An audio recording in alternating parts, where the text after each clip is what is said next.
This is the Tom Bigby Tales, and I'm your host, Shannon Evans. I write about a small town in northeast Mississippi called Columbus on the Tom Bigby River. Sometimes I write about the rest of the state. This episode is about Alva Temple, a Top Gun winner of 1949. Alvin Temple was born August 5th, 1917, near Carrollton, Alabama, to the son of sharecroppers. He had ended up attending Alabama A&M University, where he got a degree in agricultural education. After college, he joined the Army Air Corps during World War II. And there he was sent to Tuskegee, Alabama for the Army's segregated pilot training program. He would graduate doing very well in the class of 43G flight training on July 28, 1943.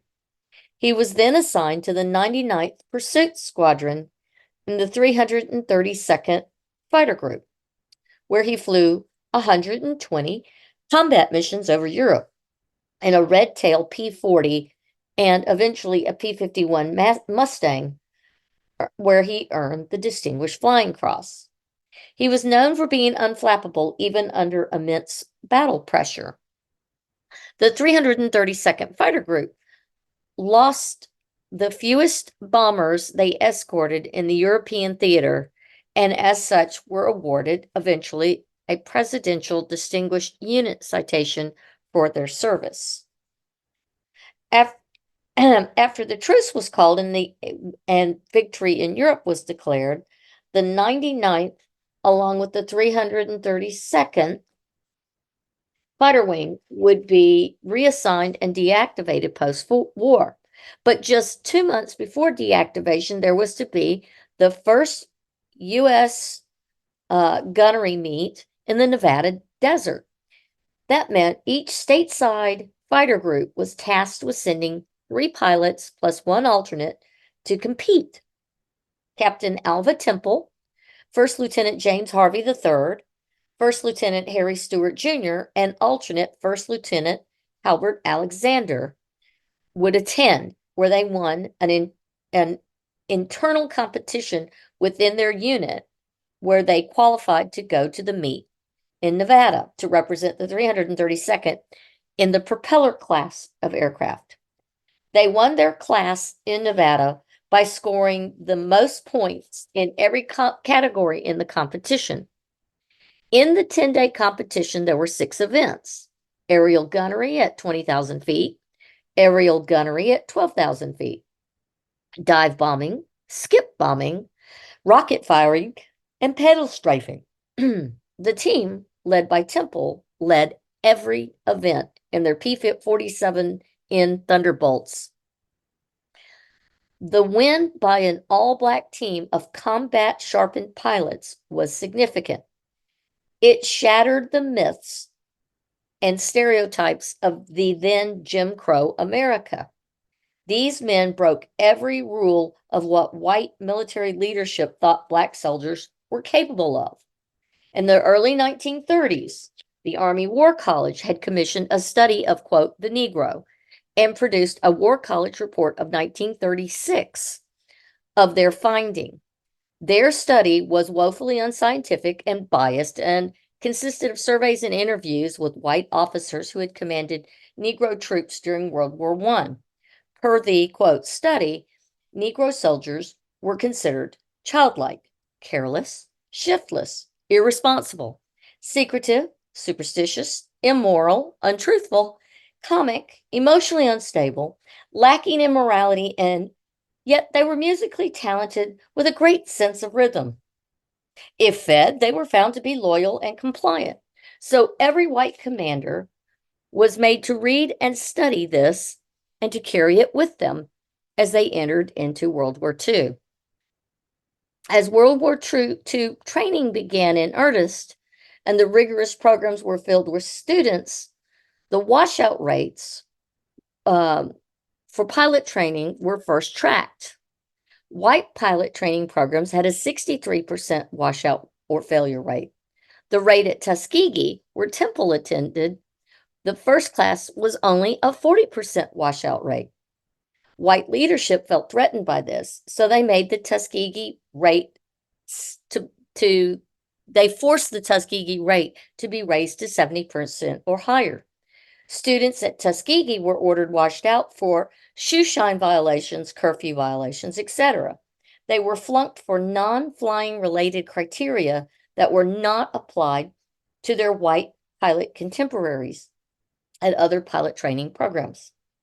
Colonel Noel Parrish, a white Kentuckian who was the commander at the Tuskegee Army Airfield, forced to apply those unfair standards, went to the white flying school in Montgomery, Alabama, and told their commander, quote, "We wash out better pilots at Tuskegee than you graduate here at Montgomery."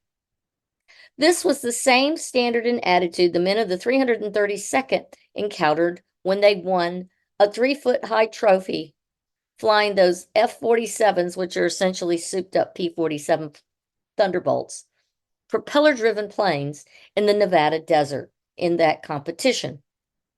When the banquet was held to honor the winners in the various categories, the 4 men stood there, and not one congratulatory clap was heard. It was silence in the hall. Their feat even went unlisted in the Air Force history. The event's inaugural winners, 4 Black airmen, were not listed and not listed or considered known until 1995 in any of the Air Force Association annals that record the yearly event. And their 3-foot-high trophy was locked away hidden in a closet at Wright Patterson Air Force Base's museum. There were news articles listing the red tails of the 332nd as the winners by name, so it was clearly known, but yet it was hidden.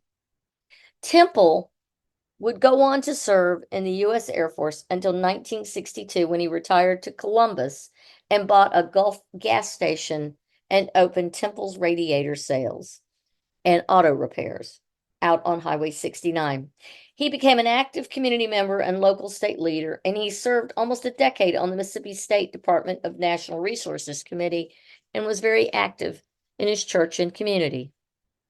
Alva Temple died August 28, 2004, and is buried at his family's cemetery in the Cook Temple Memorial Cemetery just across the state line in Pickensville, Alabama.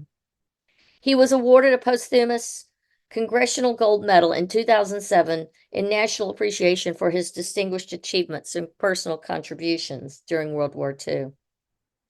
A side note on the World War II accomplishments of the 1,000 Tuskegee Airmen Red Tails would include: they had 15,000 combat sorties. They had 260 enemy aircraft destroyed.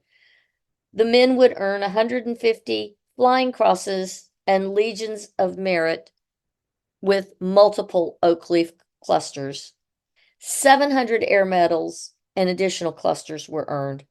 300 plus congressional gold medals earned.